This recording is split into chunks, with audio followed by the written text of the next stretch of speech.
বিহা, যে ব্যক্তি কোন নেক আমল করবে তার জন্য এর 10 গুণ প্রতিদান বরাদ্দ রয়েছে।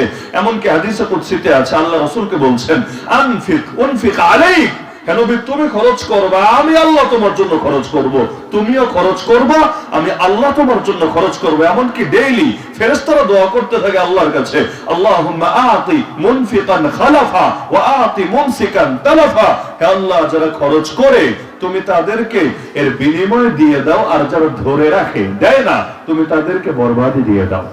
ফেরেশতারা দোয়া করে, নিষ্পাপ ফেরেশতা, যাদের দোয়া কবুল হতে কোনো বাধাই নাই।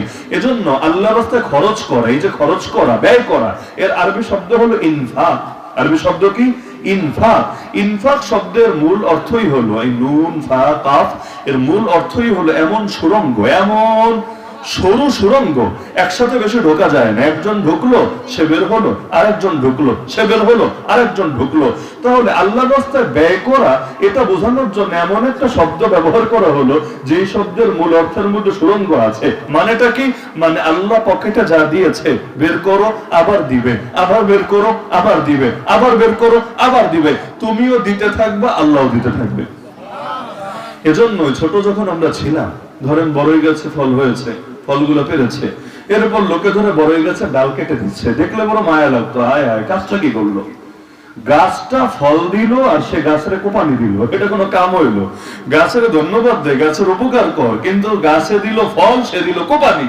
কিন্তু পরে দেখা যেত না রে, লস তো হয়নি, লাভ হয়েছে আলহামদুলিল্লাহ। কেন? ফসল আগের চাইতে ভালো হয়েছে, গাছের ফলন আরো বেড়ে গেছে।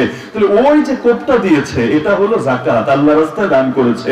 কিন্তু পরে যখন আল্লাহ বাড়িয়ে দিয়েছেন, দুনিয়ার মানুষ অবাক, হায় হায় এটা কি হয়েছে। এজন্য আমি একটা হাদিস শোনাই, এই হাদিসটা আমলের নিয়তে মনে রাখবেন ইনশাআল্লাহ। আল্লাহ রাসূল বলেন, তাবিউ বাইনাল হজ্জ ওয়াল উমরা ফাইন্নাহুমা ইয়ানফিয়ানিল ফাকরা ওয়াজ যুনুবা কামা ইয়ানফিল কিরু খুবুসাল হাদিদ। আল্লাহ রাসূল বলেন, তোমরা নিয়মিত হজ এবং উমরা করতে থাকবা, তোমরা নিয়মিত হজ এবং উমরা করতে থাকবা। করলে কি হবে? ফায়দা শেখাচ্ছেন নবী। হজ উমরা নিয়মিত করলে ফায়দা কি হবে?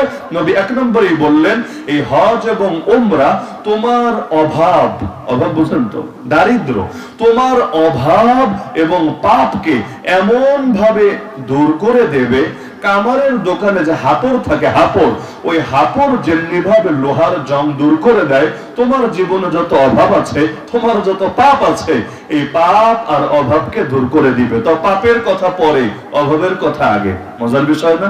পাপের কথা পরে, অভাবের কথা আগে। তার মানে কি? মানে হলো হজ উমরার কথা শুনলে মানুষের মাথায় তো স্বাভাবিক চিন্তা তো আসবে।